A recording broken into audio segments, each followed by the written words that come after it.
Welcome to Momentous Live, episode 46. Only 6 to go until 52. Yeah. With late-breaking news to augment our stories about Wordle and Netflix and animals. We've got all sorts of animal stories today. It's very exciting. Mm-hmm. But next week, we're going to have Samsung Unpacked and maybe even some VR goodness. Special feature. Nice. So make sure you come back for that. And in the meantime, if you haven't already, be sure to check us out at momentous.tv.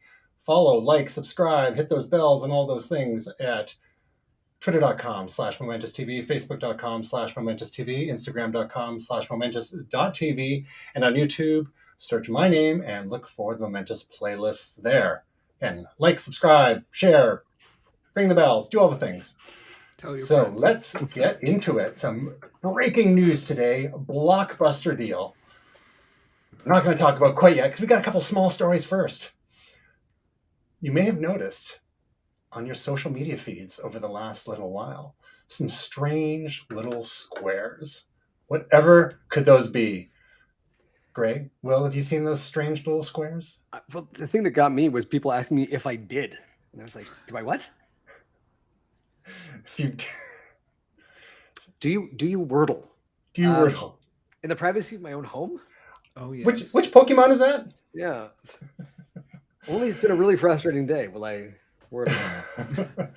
So, yes, Wordle, which is a web app that has taken the world by storm just in the last week or so, especially after it was featured on Jimmy Fallon, the Tonight Show with Jimmy Fallon. It's when it really caught fire. And then, of course, there were all sorts. So this is a game. It's kind of like, I don't know, cross between like Boggle and Mastermind, kind of like classic 70s games where you have to guess a 5-letter word in 6 tries or less. Yes. And it's very simple, elegant, fun. Yep. But it's a web app. So, of course, what happened is a bunch of enterprising folks said, well, wait a sec, there's no apps in the Apple or Google Play app stores, so we're going to make copycats and throw them in there and make a bunch of money and charge $30 per year subscriptions for, at least in one case. And so all sorts of people were signing up for those, not knowing any better. So we're to those who may not know, we'll include a link to the actual Wordle web app in the show notes. Wordle's been removed from the app stores, at least the Apple app stores anyhow. I'm not sure if Google has had a chance to remove from the Google Play app store yet, but the one true Wordle is actually at a web address that we will link in the show notes. And it's the website was like powerlanguage.co.uk, something like that. Mm. And it was a game that was designed by fellow as a love letter to his wife, I believe.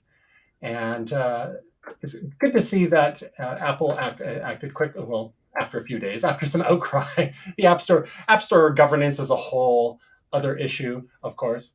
But there's some interesting side effects with this whole Wordle story. Is that there was another older game called Wordle that has nothing to do with the Wordle that we're talking about now, but got all sorts of paid downloads on the iOS App Store, and the developer of that was like going, "Hey, what's going on? Why am I making so much money all of a sudden? I mean, this is cool and all." So there's a heartwarming story about how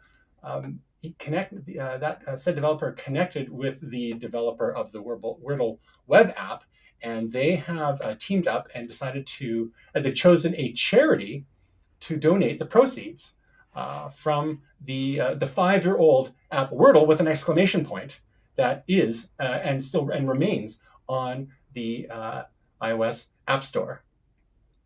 So yeah. Nice little good news story there. So Will or Gray, have either of you played Wordle at all? And if so, are you sharing on your Facebook feeds or Twitter feeds or otherwise and confusing the olds with all those squares? I have Well, not. I haven't Wordled. My better half has.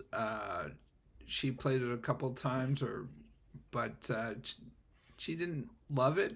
But I know it is taking the world by storm. I'm probably one of the few people who is not obsessed with it. I was asked if I Wordled, and I was quite confused. So I went and looked. I'm like, oh yeah, it's a Wordle thing. Okay, all right. And so I very quickly, and I guess there's some talk here about people are becoming strategy nerds about it.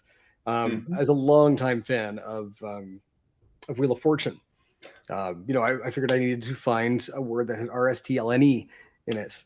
And you can get most of those letters into the word rents. So usually we'll start with that and then proceed on from there. I call that the White Sajak stratagem.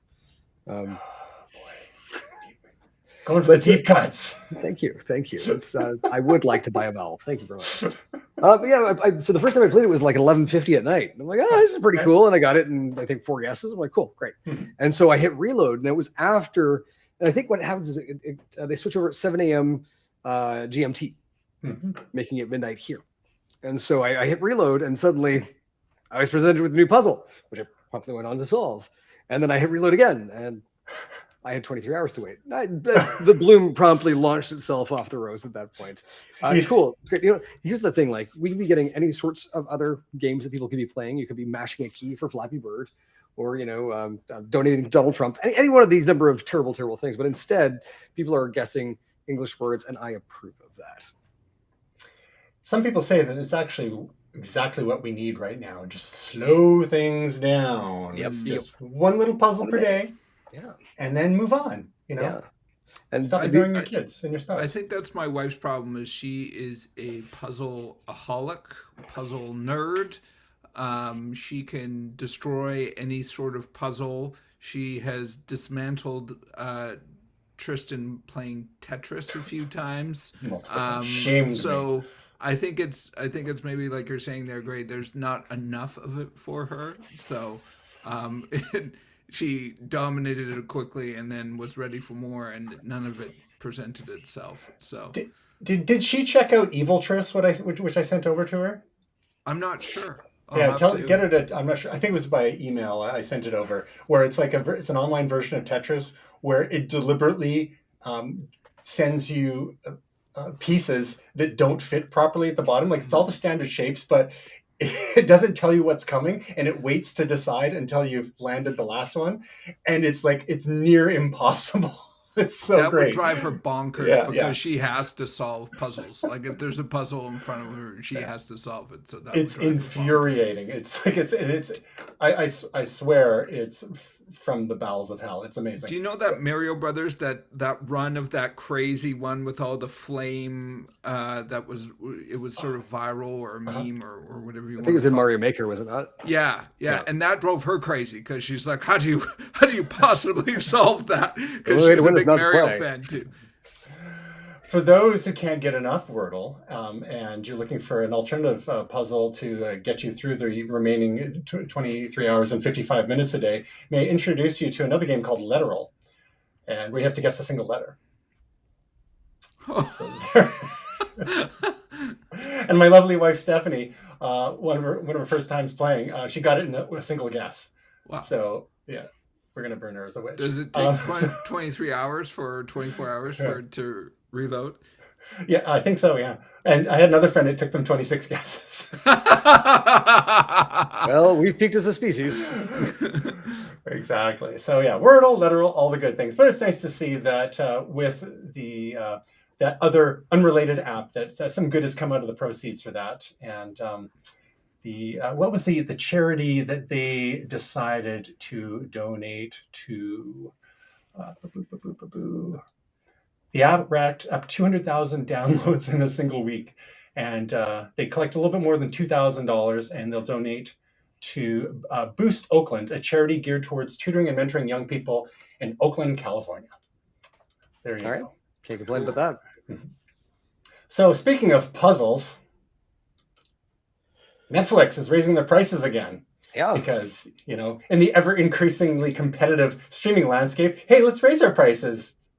Well, so I don't know if you saw the news as well, but just under half of Canadian households now have a cable or satellite television subscription. Because people are cutting the cords, or the younger generations are not cord cutters, they're cord nevers. Yeah, what's a cord? So, I got wireless. well, there's that, if you want to have a bad time. And then there's some of the olds like us who are cord stackers. In addition to our cable or satellite, then we add everything else on top because we're bad with money. Yeah. Well, I think that's kind of what it comes down to for Netflix here, right? There's price tensility in the market. And when you are an emerging player, like Netflix was, you can charge $4.99 a month for a couple of DVDs to be shipped to your house. Remember that. And now we're in a place where, like, 5 years ago, 3/4 of Canadian households had a cable subscription. That's dropped to under 50%, less than 6-7 years later, right? Like, this is the point where a lot of folks out there have this additional budget that was earmarked for entertainment. If you're looking at your cable bill and you're saying, well, I watch a lot of shows that, are on global, and well, I watch a lot of shows that are on Netflix, you can get by without having to see some of these other shows. And Netflix did have some of the highest viewership in all of the streaming services. So, yeah, and I've found personally that it's become a bit less relevant to me over the years. Like Squid Game is the last big thing we watched, and it's waiting for the next season of The Crown, waiting for the next season of Stranger Things. With you. I didn't even bother seeing seasons 2 or 3 of Lost in Space yet. I mean, there's so much other stuff. And your point about people not needing cable, I totally get that. There can be some crossover whereby you can access some of your cable channel subscriptions through authorization of your cable provider, and then be able to view through an Apple TV or another device, which can be handy. Some caveats about some of those things, like if you have a cable subscription, you can get HBO, which basically Crave and all and Stars and some other good stuff in there. Now, if you have the online only version of Crave,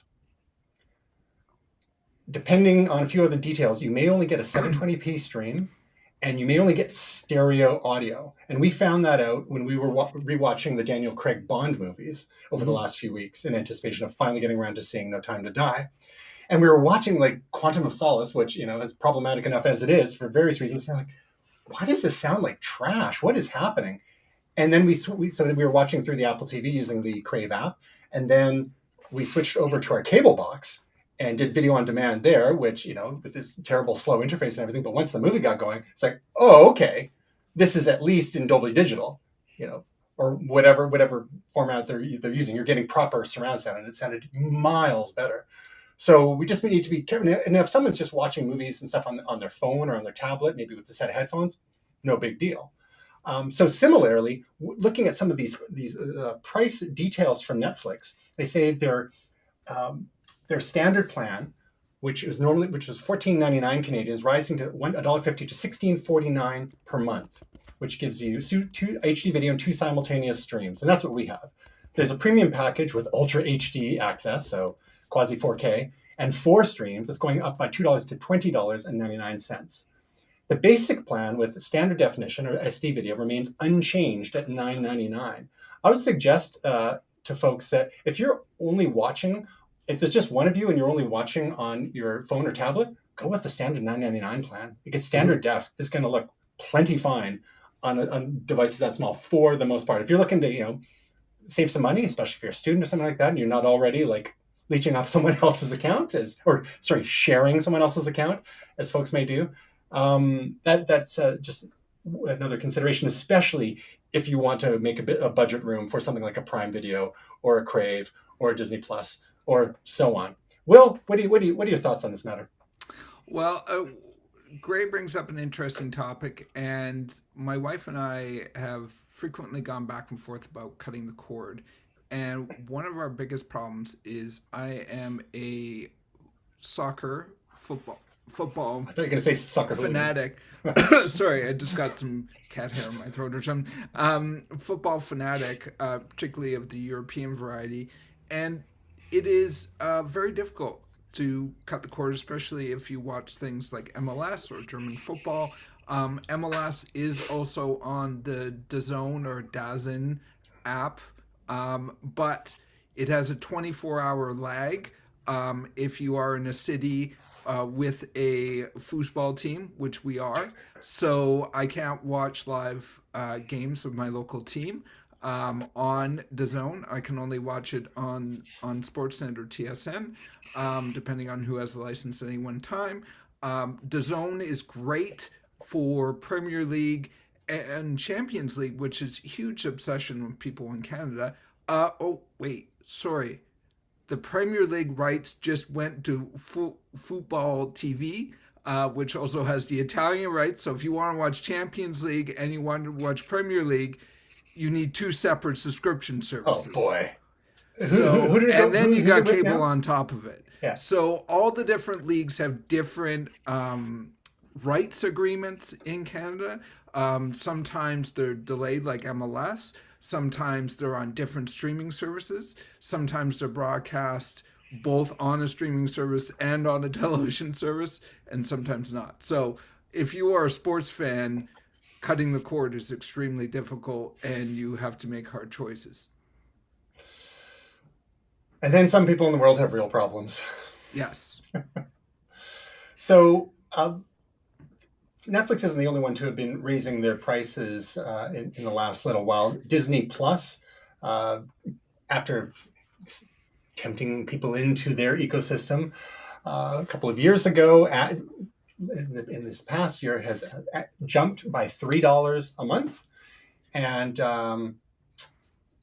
but in doing so, they also added a bunch more content. They have something called Star, which features a lot of the Fox content that they got with the 20th Century Fox acquisition. So not exactly sure what we might be getting extra, if anything, with Netflix's price increases. They're throwing a lot of money at content development, of course, but it's just inflation. Can we blame it on supply chain? I'm not sure. Anyhow, so it's interesting. Like after there was so much consolidation over the years, and in Canada, we have the duopoly cable providers, largely Rogers and Shaw and a few other local players. And now things have just totally shattered and fragmented, with original rights holders reclaiming a lot of their IP from Netflix, which had been growing so well on other people's content. And Netflix made the point of their aim was to become HBO before HBO could become Netflix. And in the States, HBO now has actually done pretty well, a lot better than people expected. A lot of people felt HBO was diluting their brand a bit by adding a bunch of the non-premium Warner content into the HBO Now catalog, but seems to be working all right, and they've had lots of great shows come out on HBO now, not the least of which is Station 11, which I think Jamie may have mentioned a couple of weeks ago, and we've had things like Watchmen and others. So which ended up on Crave. Exactly. So in Canada, HBO comes to you via Crave, which is handy since we don't have native HBO, so to speak. I did just a little checking as well, and you might want to check your Crave package. Context phrasing, but Crave Mobile is $99 a year, and that has their good resolution, whereas their big package has their best resolution at $199. It might still be the content source, but if you're getting the lower quality, you may be on the lower bundle. Yeah, it was more. We didn't notice so much in the image as in the audio. The sound, yeah. And I'm not sure what the situation is on some of the form reading I was doing was saying that was the case regardless of the package.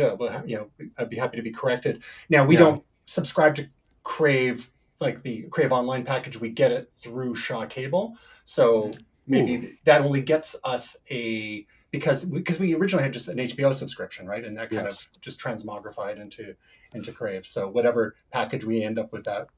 Gotcha.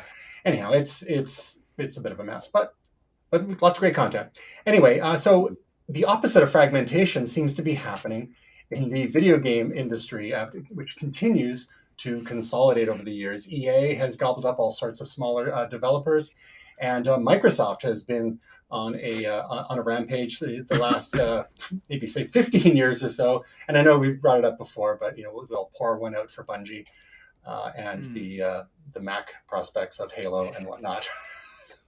So after Microsoft bought Bungie as a launch title for Xbox, anyhow, we're hearing that rumblings that Destiny may actually become an M1 Mac title. Given the power of the M1 Pro and the M1 Max, it's seeming like that might actually be the direction they go. Interesting. And before we get into our big story, just a little quick aside. I saw a YouTube video recently, just the other day, from Modern Vintage Gamer, where they have a port of the original Tomb Raider game running on Game Boy Advance. Wow. Nice.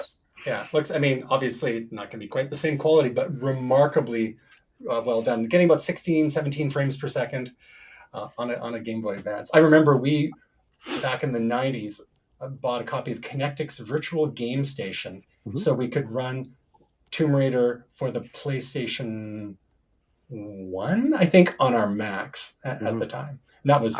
I remember that. Oh, wow. That is a deep cut. Huh. We're very old. All right. Am I good here? Sorry? Am I good here? Exactly. Speaking of good ears, it's funny, my dad's kind of lost his hearing in one ear, and my mom's kind of lost her hearing in the other. I mean, it's not like they're together anymore, but... Still, they always stand on one side of each other just to be sure if they're ever together. I would like to take some credit as having been a somewhat loud child. So, and there's a cattail. So, Will, why don't you lead us into the big news that launched today, that was announced today? Speaking of Microsoft buying companies, other video game companies, and further consolidating the industry. This was kind of a bomb that I woke up to this morning. And I guess in some ways, a friend actually said something a few months ago about Activision maybe being ready for a sale just because they've had some issues long-standing for the last little while that have really caused a lot of problems about work culture, and it's been a bit of a scandal.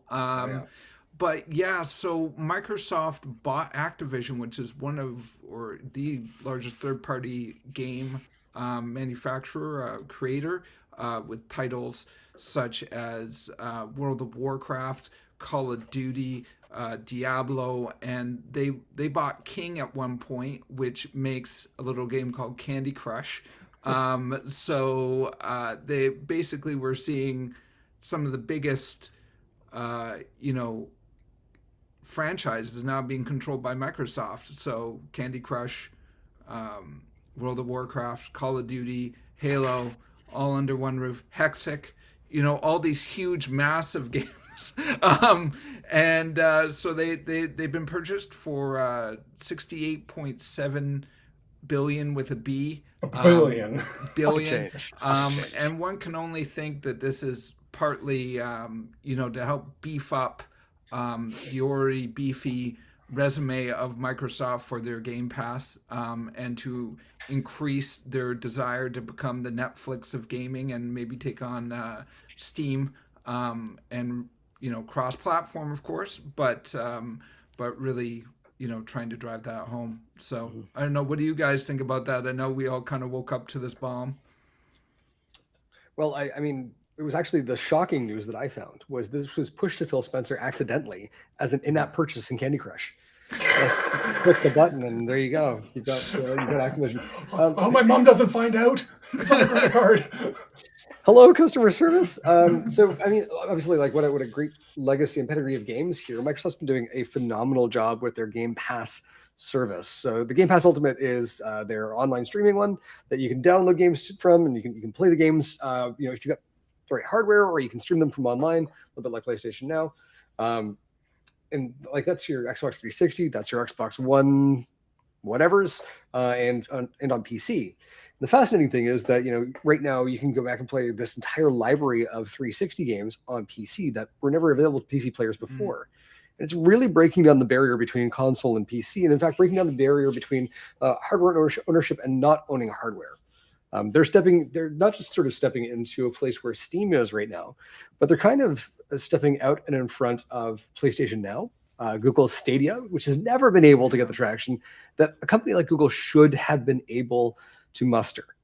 And so we have this massive $70 billion purchase, and I can't help but think that this might have actually been the wrong call. Because I'm looking at this, I'm seeing all of the franchises that they are going on about here, right? You got your Call of Duty, you got your Overwatch, your Diablo, your World of Warcraft, your Candy Crush, and your StarCraft. These are the ones that they're thrilled to have. StarCraft hasn't done much in the last little while. StarCraft 2 sort of landed like a lead balloon when it hit. It never really captured the imagination of the StarCraft community the way that StarCraft 1 did. Candy Crush is essentially digital crack, so great purchase there. World of Warcraft, we're coming up on the 20th anniversary of this game in 3 years. I don't know where its legs still are. The only time I hear about World of Warcraft is when people reminisce. Well, didn't it have some problems because they made a bunch of changes and then they reverted them back and then people were mad both ways? That's literally the story of that game every single year since it launched. Speaking of which, Call of Duty, same game, new skin every year, managed to sell it to the rubes. Nowhere it does well, North America. Nowhere it doesn't do well, everywhere else. Diablo 3, Stormageddon is right here. He actually came home to my house for the first week of Diablo 3, where I played through that with sort of like this elation and then depression as I realized that they'd injected this real money auction house into the game, and the end game was nothing but grinding for gold so that you could get items that you could sell them to people for real cash. That was dystopian. And then you got Overwatch, which is sort of this battling out shooter, which in the likes of Team Fortress 2 and Apex Legends and all sorts of other stuff. And I'm looking at all of these and I'm like, these have been rode hard and put away wet. Right. I'm looking at it going, we're asking Microsoft to bring new life to these franchises? I'm normally so optimistic, but I'm looking at this and going, is this like just a lowered expectations date? Is that what's happened here? That said, like, I am so glad that I will never have to hear the name Bobby Kotick connected to video games ever again. He takes his pile of money and goes and buys an island and never comes back. Because that man and most of the leadership over at Activision Blizzard clearly are bad people. And I don't throw that around lightly, right? The accusations that were, and these are accusations, they're being validated at this point. We're not, there was nothing about that said that these people are going anywhere but hell, if there is one, after this life. Perhaps a real life Diablo. With their multi-$100 million payday. And it's just like, I've asked it before, like, at what point do people lose their morals? And I think you could probably do just a sliding scale of how you got paid at Activision to see where it happens exactly.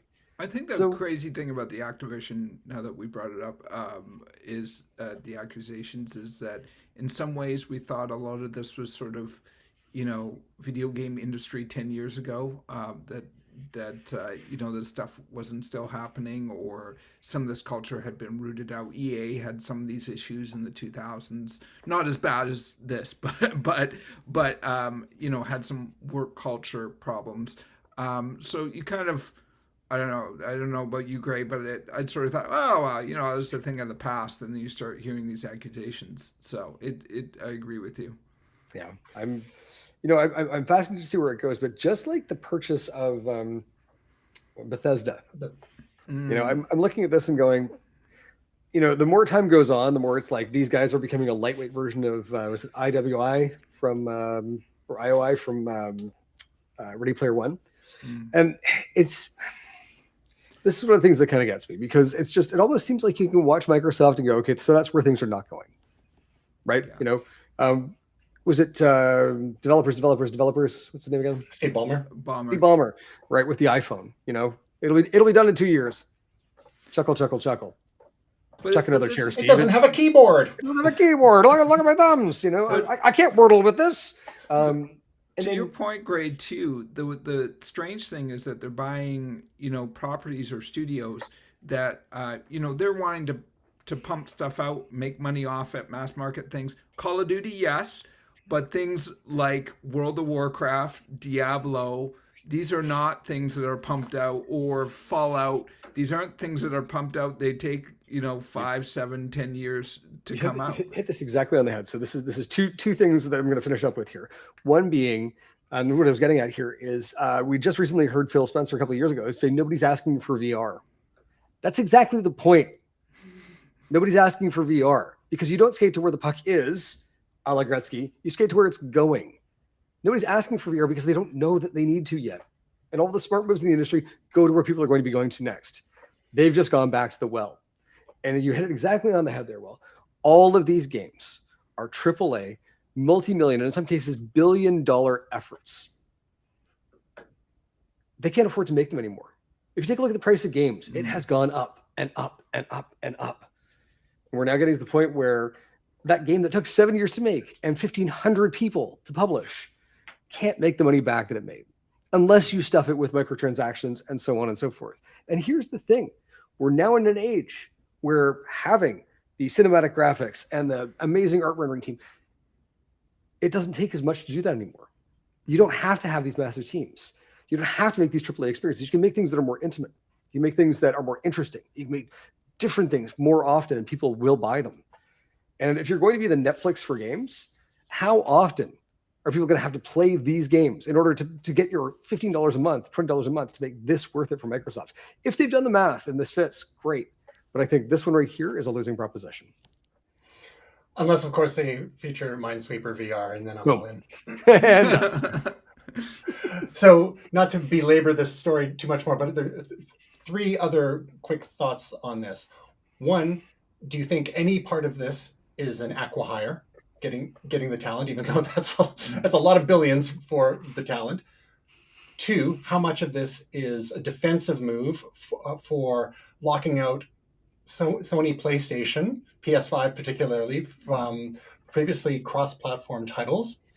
3, how much of this is a defensive and or offensive move against Facebook/Meta and the whole Metaverse and what these games represent in all their own individual little metaverses, which a Microsoft with their cloud computing bona fides could somehow integrate and provide a pretty sophisticated rival to Meta.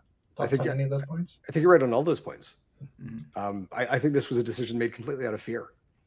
Right? This is not a let's pick up our bootstraps and go and make the next thing.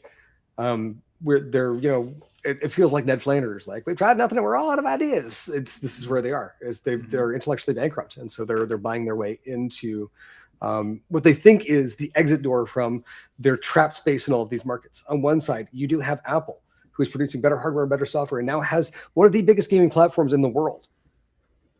They're not doing much with it. Their developers are, but they're not doing much with it. Mm-hmm. You've got Sony, who after an absolute drubbing in 2006, came back with a vengeance with the PlayStation 4 and the PlayStation 5 and just wiped out any advantage that Microsoft may have had in the minds of gamers by doing what gamers asked. Less of the nonsense, more of the games. And finally, yeah, absolutely. This is very much a defensive move against Facebook because in the boardrooms, they're looking at how many Oculus Quests got sold over the winter with higher interest in the Xbox Series X at a lower price. And the 30% that Facebook is taking on all of those games, and in all the antitrust discussions that are going on right now with Steam, with Apple, with Google, nobody's mentioning Facebook. Facebook's there for other reasons, but nobody's mentioned them yet. And you pointed this out at the beginning, Tristan. I know this is a sore point for you. Microsoft doesn't make games; they buy studios that make games. Age of Empires 3 is still actually in the works. Yeah. Oh, and Flight Simulator. That's not a game. That's an experience. Well, and that's its own metaverse when you think about it. I mean, they're basically cloning the entire planet slowly but surely. It's my 3D rudder for playing Flight Sim. I just got it. Wow. Yeah. It's funny. Well, you mentioned 2 things. Age of Empires, my dad plays or has played in the past, and Flight Simulator, my father-in-law plays. Right. So maybe Microsoft is looking to bolster its younger demographics with this acquisition. Yeah. Going solidly for the middle-aged folks as opposed to the boomers. What's your vector, Victor? Great. So speaking of Metaverse, apparently some geniuses in Russia figured out a way to cheer up some cows by strapping VR devices onto them and therefore increasing their milk output from 22 liters per day to 27 liters per day. Yep. Is this the future of animal husbandry? This was in Turkey, and actually the only thing they showed them was a Turkey where Erdogan wasn't in charge. So this was perfect for them. I thought it was Moscow. Maybe are we being misled? Oh, Turkish news outlet. Yeah, it It was was a a cow cattle in breeder Turkey, and which rancher actually, living in Turkey. What the heck? Oh, I see. The VR headsets were reportedly first tested in Moscow before making their way to Turkey. There we go. it was I a should cow be in able to Turkey, read. which is actually one of my mother's favorite dishes. So. There we go. All right, Gray, you run with this then. So essentially, what they've done is they've moved this into a monocular type configuration for both of these headsets. So the cow's One getting for each basically eye. Yeah. one for each eye, so they're getting binocular vision that is spaced out appropriately for the cow's eyes. Wow, this is horrific. Yeah, it's horrific. Like, but apparently, it's it calms them down. Oh, and good. The proof is in the milk output. You couldn't just actually have an environment where they were a little bit happier. No, what we had to do, Dude, we had to go and matrix them. they Right? look Like, this cyberpunk, don't they? Like, They look we're- like they're cyberpunk cosplay. We are literally Agent Smith in this situation with the cows plugged in and giving us the resource that we want. This is Yeah, This is I can't animal. vouch for the humane standards of the Turkish dairy industry. So maybe this is a good thing. You know what? Here's the thing. Why don't we stick with the farmer? I thought they took the coffee black. We'll have somebody milk him. Yeah. Oh, Phrasing, oh. but still, Okay. nope, don't want it. Next story. Well, how about How about if you left your heart in San Francisco, you can get a new one from a pig. Oh, And gets genetically modified pig heart in the world's first transplant. 57-year-old, and we've had other organs from pigs in the past. It doesn't seem kosher to me per se, but this is just another example of the wonders of medicine. And can you imagine how grateful that man must feel towards? He might swear off bacon. That's all I can say. Going in the future. That It must feel like cannibalism. Can't say it. Yeah. Yeah. I mean, it's cool. I mean, it's always sad when an animal loses its life, of course. But if you need a new heart and you can't get an artificial one for some reason. I mean, and the biggest challenge usually is rejection, Mm-hmm. right? And so making just enough change that this thing is functional, and they chose somebody who was inadmissible for a regular transplant, which did two things. One, he gets to live, but also somebody else whose heart he would have taken gets to live. Well, they don't have to stage car accidents, you mean? Exactly. Yeah. Stage, we just Thunderdome right up front. But the the fascinating thing here is we're using live animal organs, or formerly live animal organs. Whereas we've also got there are a number of teams right now that are working on 3D printing those organs. And realistically speaking, if we can replicate pig tissue, we'll be able to replicate human tissue. So printing a replica of your own heart at some point won't be too far away. It also does raise the terrifying question of human sashimi, but still, this is pretty awesome. I've also seen, it was probably a year or two ago now, where they've been able to basically use a process to strip the muscle material from kidneys, but leave the vascular system in place, and then using stem cells from the recipient grow, say, kidney cells onto the vascular system and basically grow a new kidney that way. I mean, I think it's still in beta. Let's put it that way. That was a throwaway line in the 1984 hit Star Trek IV: The Voyage Home. Right? As McCoy's going through the hospital, the woman's complaining about her kidney not working, and he hands her a couple of pills, and as they're running away, she yells, "I grew a new kidney!" So there you go. Another very deep cut. Life imitates art. Exactly. And then sometimes life imitates chicken. Beyond Chicken is back on the KFC menu. In the US, only for the time being. In Canada, we have some meatless or plant-based KFC products, but they are not the Beyond ones. But in the States, for a limited time, they've got KFC Beyond fried chicken. It's a Kentucky Fried Miracle. So you can get the nuggets in 6 or 12 pieces. And it's interesting, they've done comparisons with the nutritional content of these plant-based products versus, say, wings, and also versus, say, chicken strips. And the wings seem to fare better in the sodium department. and a little worse in the fat department. And the regular chicken strips like fare worse all the way around. So if someone's trying to not only avoid animal products, but you want the sweet, sweet 11 herbs and spices, the Beyond fried chicken nuggets seem to be a good bet. The jury's still out on the taste. It seems to be mixed reviews on that so far.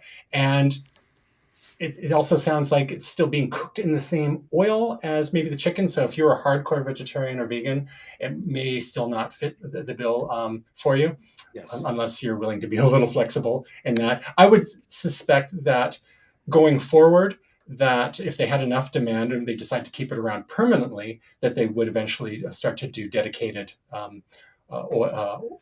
fryers for the plant-based products. And that only makes sense. So, Will, what are your thoughts on the KFC Beyond Chicken? I know that you're a chicken strip kind of guy. Would you give it a go? I am. I would. I mean, I haven't been that big on the Beyond stuff. I've had some plant-based sausage and burgers in the past. They're okay. The sausage didn't really taste exactly like sausage, sort of sausage-like.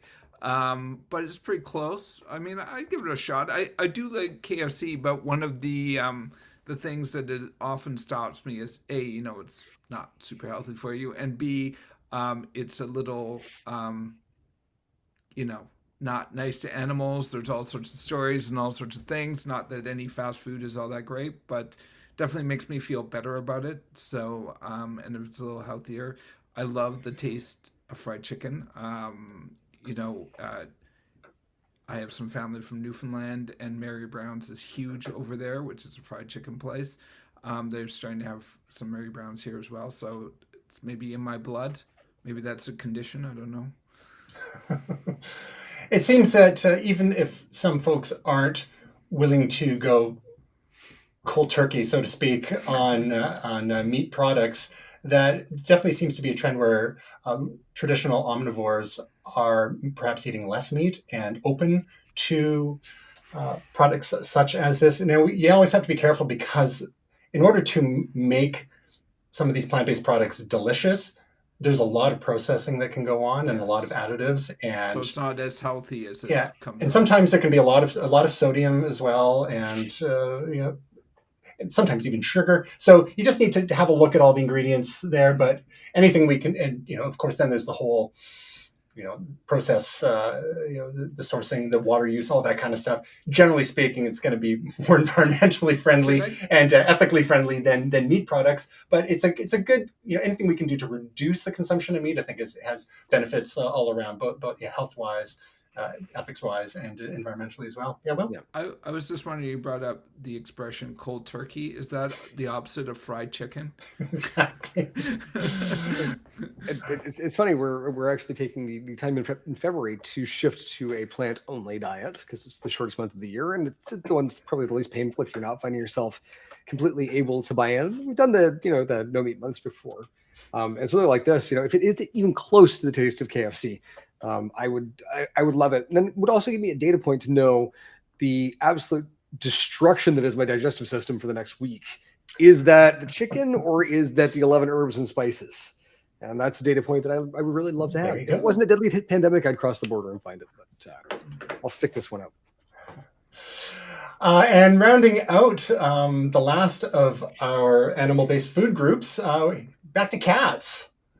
So this was a story that we didn't get a chance to include last week, but Starlink, which is the satellite-based internet access division of SpaceX, has been deploying hundreds and eventually thousands of satellites in orbit. And Gray has described how that can be problematic for those observing the cosmos.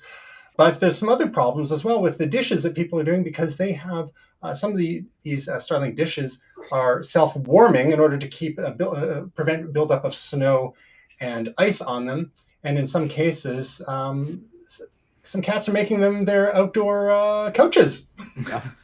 Leaving a heated catio and going and hanging out on that thing so they can catch some sun too. God, I love cats. God, I love cats. Nature's Look at them all. Oh, So that Will, I was go just ahead. the obvious answer to this one's simple, but It's awesome. Do tell. motion sensor with a can of compressed air, like the ones they've got for right. So it's Or spray bottle. it's or warm, something. but Yeah. it swears at me, right? And it's just Now, Will, are you willing to consider getting Starlink service just to attract additional neighborhood cats to your front deck and with addition on the porch there? No, we already have a lot of cats that prowl the neighborhood. There's an abandoned house nearby, and they love to check that place out and check out the roof. We're kind of like we're nomads land because our cats are inside, so cats like to come and try to occupy the area and use it as as a means of fighting turf wars. So we have all the entertainment that we can have with cats.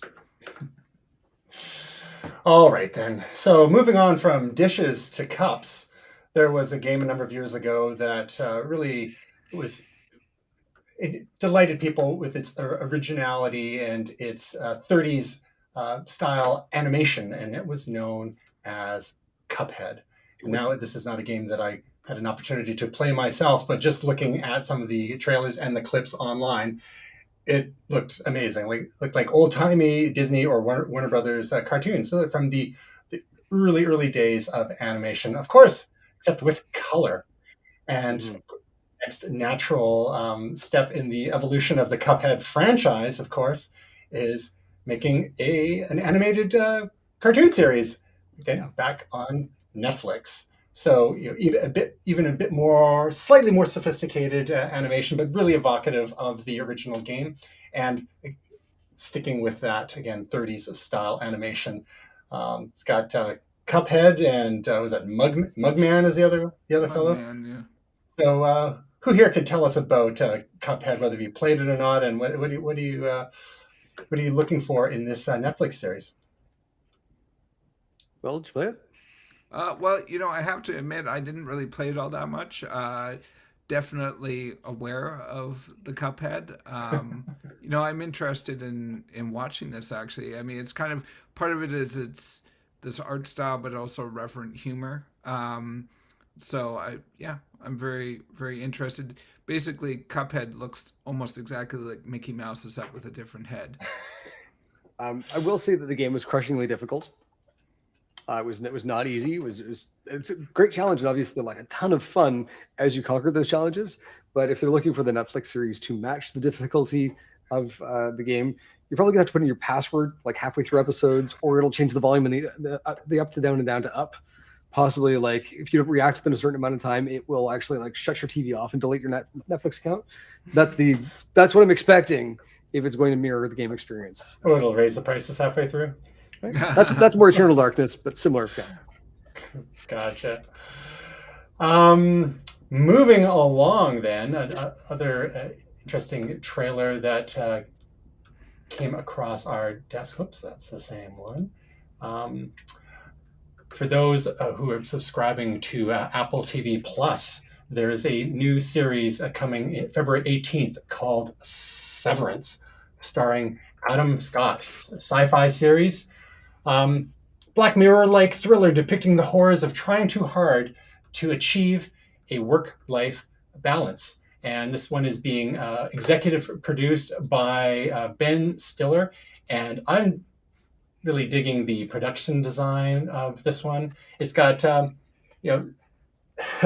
of like that late 60s, like sort of 60s, 70s computery kind of vibe that we found in the Loki miniseries from the production design. All the folks here are operating in a world where you could get an implant that severs your memories between isolating your work memories from your personal memories. So you don't have any, you check out of work and you don't remember work anymore when you go home. And then when you go back to work, you forget about your personal life. So they're in a world where you can inject this into your body and to achieve that, but they're still using old 70s style computer terminals with CRT and monochrome CRT displays and the good old clickety clackety mechanical keyboards that seem so in vogue nowadays. Now I have to ask you, Will, if you could get an implant that lets you keep your work and personal lives totally separated from one another, would you get injected with that? Would you get chipped? Oh yeah, I think so. I mean, for me, it's the bringing the stress home. I mean, I care about the things I do and the projects that I've worked on, and you know, I'm actually a lot better at it now as I get older and as I've been through a few wars. But yeah, definitely sometimes I'll still think about projects over a weekend or at night. Or I've definitely had sleepless nights where I can't get a project out of my head. So it'd be nice just to and then people always say, well, just leave it behind, just forget about it. It's like, well, it's easier said than done sometimes. So Well, it seems like that one of the side effects, though, is, and we're just getting a little glimpse of this in the trailer, is that if you develop friendships at work, again, then you don't have those outside of work anymore. So it's very, very church and state. And I think it's a thriller. So I think there's a lot more that we're going to learn from it. Gray, what's your take on Apple TV Plus and how they're positioning themselves with another seemingly reasonably high budget? I mean, not tons of effects, but lots into the production design and the cast there. There seems to be a lot of decent quality sci-fi ending up on Apple TV Plus. Recently, Foundation, and before that, For All Mankind, which we're still waiting season 3 of. Your thoughts on Apple's strategy here? Yeah, I mean, looking at what they've done in the last little while, they've really found temples in a number of different categories. It's almost like they went through Netflix's categories and said, okay, we're going to need one of these, one of these, one of these, one of these, one of these. And they went around to Hollywood directors and they're like, so you have done this in the past. I will offer you a contract. You will go and make this for me. And a wheelbarrow of money. You're right. And we'll give you relative creative freedom. Like there are some things that they've put out there that are just, I don't associate something like Servant with Apple, but their content division's like, screw it. We're running off that 1984 commercial. We're going for the hills here. I will say this: like the vast majority of stuff on Apple TV is beautifully shot. Apple TV Plus, beautifully shot. They know how to color grade. Like there are shows that have a distinct look, but when there are moments of those shows that have to look like other, it's just they've spared no expense intellectually in doing things different, which is phenomenal. The thing that I find kind of the most amusing is if you think about this, like a show about separating work-life balance from a company that is so famously involved with its people, but also like, and some people thrive in that environment, some people do not. It seemed very funny with me, and couple that with, I believe the font on the TV show is Helvetica. It was just really along the nose there. It's so darling. At least it's not San Francisco font. Yes, yeah. So I mean, it's interesting because like I look at this concept and I think to myself, what I bring to my work is like all I do creatively is look at something and try to recontextualize it through a lens that I've seen through or I've lived through before. So separating those things would kill my superpower. I don't get to do what I do. And so I just, for as frustrating I think as things in life are and things at work are, the fact that they are be disconnected from me, that'd kill me. Yeah. So speaking of dissociative identity disorder, we have the latest we touched on this recently, but we've got a new full trailer from the latest in the Marvel Cinematic Universe. And that was your most anticipated new series of the year. It was indeed. And that's Moon Knight, featuring Oscar Isaac and a bewildering English accent that seemed to consume a lot of people's mind space on Twitter this week. But yeah, Moon Knight is sort of a relatively obscure character in the Marvel canon.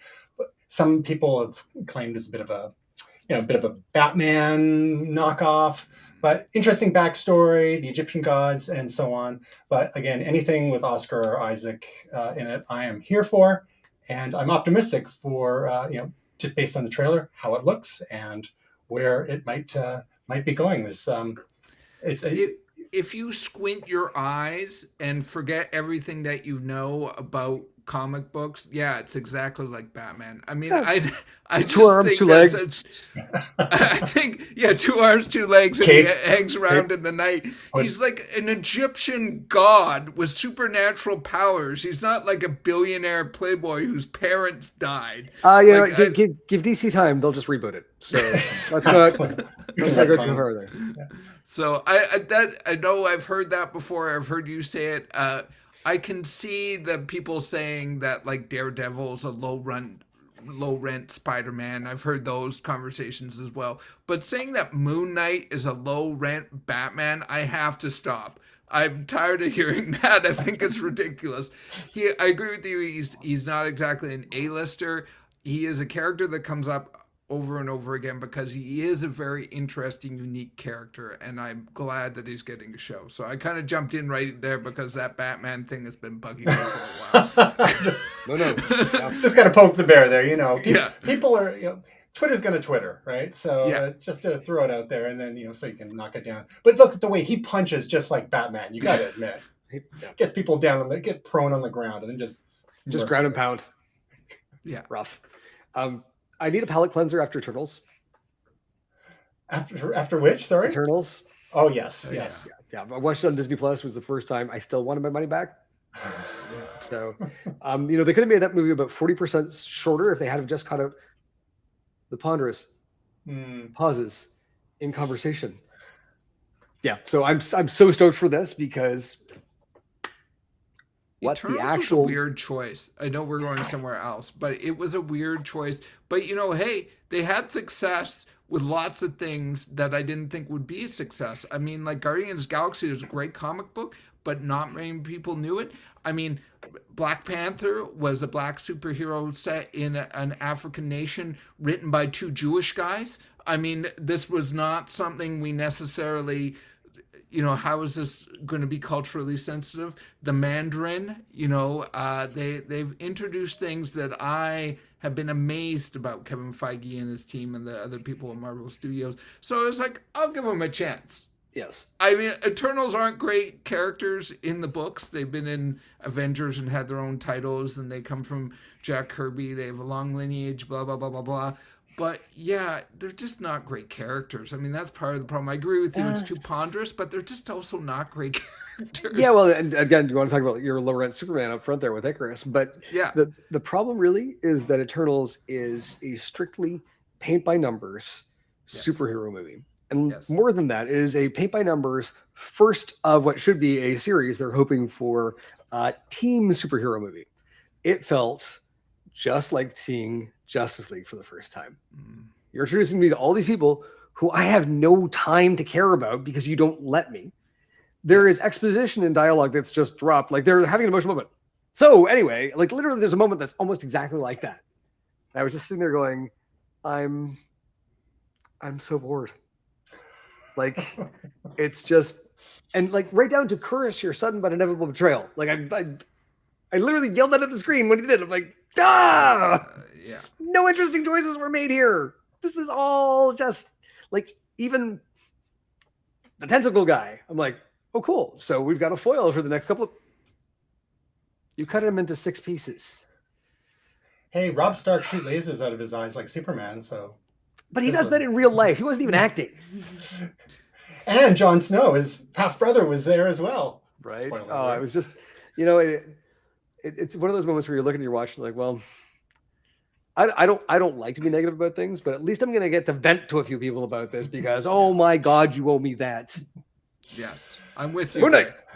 So back to Moon Knight. Yeah. So intrigued. We only saw a little bit of the villain played by Ethan Hawke, another actor that I've got time for. You know, these are my generation of guys here. But word is that he modeled his characterization a little bit on cult leader David Koresh of Waco, Texas, FBI, Siege, Can Have a Bad Time fame. So worst barbecue ever. Exactly.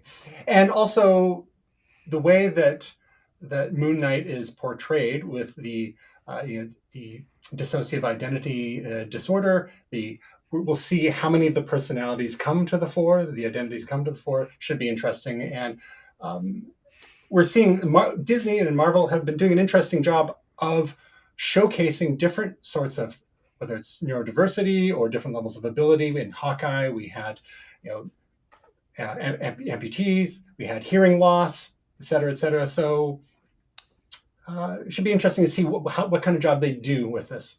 Yeah. Speaking of mental disorders, sorry. Oh, go ahead. I was just saying, the way that they've been treating that has felt so utterly normal. Yeah. Right. There aren't these moments where they're shining a spotlight on things. It's just, and in some cases, things aren't explained because keep up. And we do. They have faith in us as an audience, and I appreciate that. Yeah. It's the way life is. People have different, and it's not trying to be too virtue signally or anything like that. Like you said, not a spotlight. It's just like we encounter all sorts of people and with all sorts of conditions and all sorts of backgrounds and backstories and whatnot in life. And we go with the flow. Sometimes we have to adjust our expectations a little bit, or even adjust our communication style and whatnot. Sometimes we have to slow things down. I mean, even, all three of us have encountered that in teaching in person. Sometimes when you have people who English isn't their first language, you might choose simpler words. You might slow down a little bit. You make sure people are understanding you. You don't simply talk louder at people.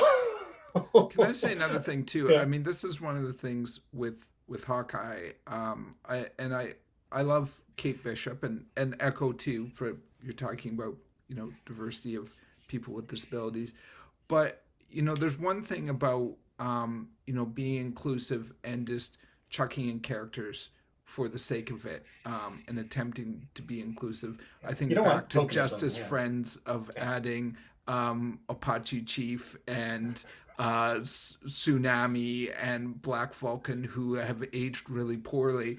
But when you introduce characters like Echo and like Kate Bishop, and it's not just a token. I hate to say that, they really humanize them. They make them part of the world. They normalize everything. It's not sort of just for the sake of doing it. There's an actual reason, and we learn more about people and humanity, and it just expands things. So they've done it the right way, and they're doing it in the right way, I think, for the most part. Yeah, and I think it's something that you get better at with practice. When it's one thing to compare like 70s Saturday morning cartoons and Super Friends and their attempts at inclusion. It's an extreme. Yeah, give it a few goes, and it's coming from the right place ultimately. So more of that, please. Anyway, back to mental disorders. Will's got his pick of the week: Bad Blood, the final chapter, the podcast. Yeah. So I don't know about you guys. I find the Elizabeth Holmes story, the entrepreneur that is now a convicted felon of bilking people out of a bunch of money, and really laying some big precedents for Silicon Valley and some cautionary tales. It's a very interesting story in general. The John Sherroot, who is the author of the book Bad Blood, and they did a documentary, and he kind of blew this whole case open, or was one of the main people that kind of blew this whole case open. He's doing a podcast in the lead up to the trial and during the trial, and it was very interesting. And particularly, I really recommend the last episode, which, because it's over now, which was breaking down the verdict and why and what does this mean and all sorts of things. So I really enjoyed it, and I recommend it, especially if you're interested in technology and hedge funds and Silicon Valley and how all that weird world works. And it sounds like... Go ahead. It's kind of the story about how you squeeze a drop of cash out of a single drop of blood. It's really Theranos in a nutshell. It's interesting because I think there's a number of takes on that, and whether it's like outright, like a lot of times people are simply over optimistic on what they think they've got going, like how well it can actually function. And the whole, move fast and break things ethos, popularized by Facebook and others when it comes to Silicon Valley, and Elizabeth Holmes really fashioning herself as a tech entrepreneur, and Theranos as a tech company as opposed to a medical company. and the fact that they had to use traditional testing methods while they were still trying to get their actual devices to work properly. And it may have, a charitable reading would be that they simply ran out of time. Right, the jig was up before they managed to get things working, and it could be that it never would have worked properly. She was not convicted of deceiving end customers at all. It was largely the investment side of things. And when you tell people that something works and it doesn't actually, but how many other startups out there tell people they've got a working product and they don't, right? Well, but this is why I say that it's maybe causing ripples throughout Silicon Valley, because she looked at some big tech entrepreneurs, particularly Steve Jobs, as we all know, and one of her main sort of slogans or strategies was "fake it till you make it." Say whatever you need to do to get the money that you need, and we're. It's not like they were just. They were putting money into development. They were trying to make something work. It's not like she was just putting out boxes that were colored and didn't have any moving parts in them. They were trying to figure it out. They just couldn't make it work. Well, so in some cases, though, like the things that she was suggesting aren't physically possible. They were basically breaking the laws of medical science and physics. And it's sort of a question. And again, this kind of goes into the what was actually said internally. Steve Jobs, with the presentation of the iPhone, they couldn't get a cell signal inside the building. They had to bring a special cell repeater tower. There was a backup iPhone that was tethered that would basically mimic gestures. So, it was always a fallback. That said, it was a fallback on a beta project that wasn't coming out for another 6 months. Yeah. It's not like, here it is available today. And he had to do that initial demo when they announced it in January 2007. Yes. They had to do that demo in a very specific order. Otherwise, things would crash. And you wouldn't want to be the intern there. There's two things with Elizabeth Holmes that's really interesting, particularly about that bad blood, is that it's one thing when you do that when you talk about software, when there's no consequences. But when you actually beta test in the real world, in a Walgreens, in Arizona, there's a problem. And you're right, Tristan, that they didn't end up, because there's too many layers. They couldn't really actually peg her to the cases where they diagnosed people with AIDS that didn't have AIDS and things like this. But you can't do that. You can't, this is where it's not software. It's different than that, right? And at the end of the day, she also didn't know very much. She also, in my opinion, just, again, I'm not an expert, just played one on TV, but that she was not as knowledgeable about some of the science as people like Wozniak or Jobs. Obviously, they were pushing things in other ways and learning as it goes, but they were very knowledgeable about the subjects that they were dealing with. She wasn't as knowledgeable. She wasn't a PhD. She wasn't a biochemist. So that was some issue. And she hired biochemists. Yeah, exactly. You don't have to know all of the things. And you have to have the right team, and you have to have something that eventually works, hopefully. But this is a total aside, and we're not going to go there today, but it raises that the whole idea of the accuracy of medical testing. There was something that came out in the last few weeks talking about how many common prenatal tests on one's embryo or fetus are up to 90% inaccurate, with many false positives happening and people making perhaps pretty significant choices based on that, which is terrifying to think about. I was way better 2 minutes ago when I didn't know that. Way better. Yeah. Way better. Maybe I can get one of those severance things and just cut that right out of my memory. Exactly. So, Gray, you've got something a little bit more optimistic in the Star Trek universe for you. And I have to confess, I haven't even seen this yet. So, we talked about it, but I haven't checked it out. Yeah, they built this as a children's show, and it very much follows the pattern of a lot of children's shows, but I found that it's not pandering at all. And this is Star Trek Prodigy. Star Trek Prodigy, and this features the great Kate Mulgrew as Catherine Janeway, reappearing as a hologram on a ship called the USS Prodigy, which is a prototype, I believe it's an NX series starship that has something interesting about it. Most of which actually comes from the fact that it, the first episode, is buried deep inside an asteroid that's being mined by slaves who, I'm going to spoil it for you, promptly escape on the damn thing. It's got John Noble in it from Fringe. It's got Kate Mulgrew. It is great. It's fun. There's 6 episodes out now. They're 22, 23 minutes each. And you just, it's a different side of this universe that we haven't seen. The characters are all really charming, and they learn their life lessons along the way, but not in the heavy-handed G.I. Joe He-Man sense. These are actually really fleshed out characters and situations. So if you got kids, Star Trek Project. If you don't have got kids, be the kids. Watch the show. Love it. It's a great show. Oh, you're watching it too, Will? Yeah. Oh, I've seen a few episodes. I've seen like 3 episodes. Yep. So different animation style, of course, and different target demographic, Gray. But how would you compare it to, say, Lower Decks? Lower Decks is very much like Lower Decks is my top 3 Star Trek series of all time. I won't tell you that too because I don't want to start fights.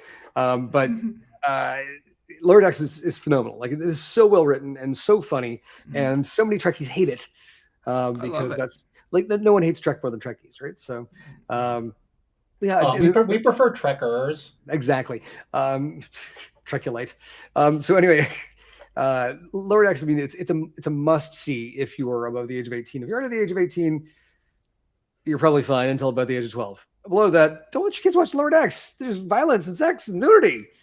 Have the conversations with them about those things first. Just as a bit of a sidestep, my wife and I'm rewatching. She's watching for the first time Star Wars Clone Wars, the animated series, and I didn't think about this the first time because it was 10 years ago or whenever it first came out, late 2000s, I think. But she calls it galactic politics for kids, and it is like there's a whole episode about deregulating the bank system and like an important Senate vote that's happens. So it's just like, you can't have enough Senate votes. So when you look at Star Wars or Star Trek Prodigy versus that, it's like that's like a kid show that's pretending to be a kid show, whereas you say there are some life lessons, there are very much young characters or young-ish characters or young acting characters that are at the center of it. So. I think George Lucas, that's the type of thing that he wanted to do with the prequels, was to educate the next generation of places where the school system is not anymore, and teach them via allegory what it is that they were going to be facing in the real world. He's not a great writer. And so you've got the folks who are behind Clone Wars and Bad Batch and Mandalorian, who are very, very much putting these morality play situations that typically have been the bailiwick of Star Trek into the Star Wars universe. The Star Wars fans are eating it up. It's a great time to be a fan of both. Mm-hmm.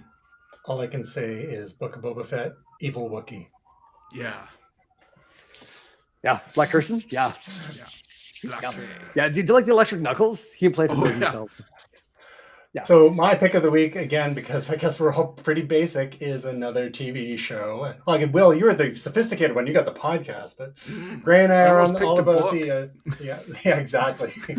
An epic poem from the ancient Greeks. How about that? The Iliad is my pick of the week. Beowulf 2 is not many people read it. Beowulf 2, Electric Boogaloo. Correct. Yeah, it's like Weekend at Bernie's 2. We shouldn't have gone there, but we did.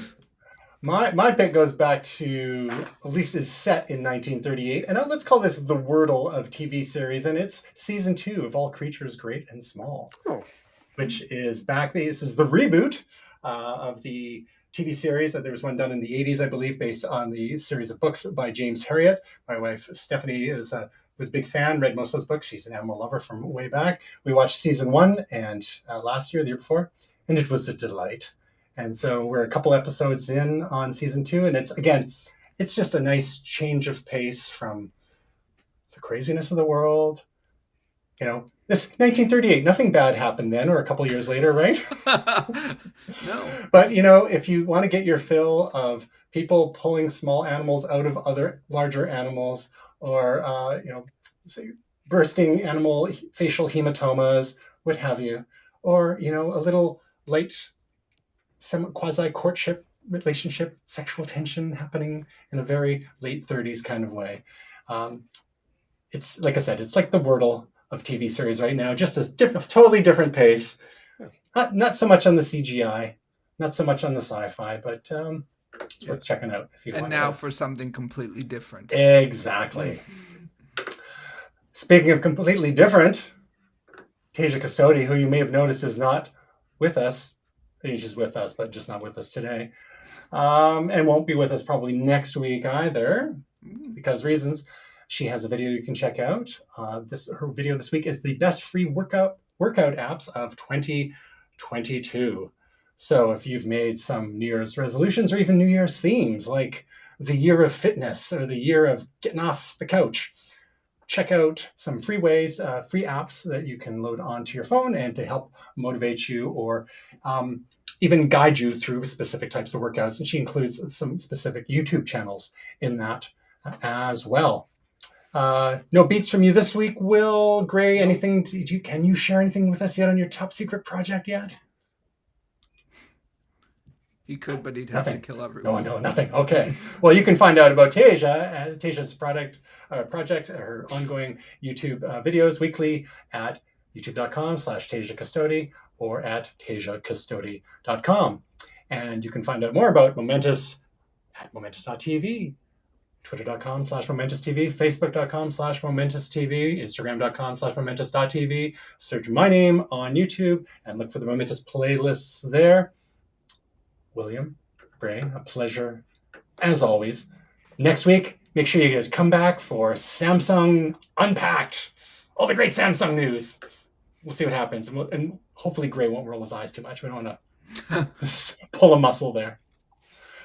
To you and the rest of you out there, we hope your week is truly momentous.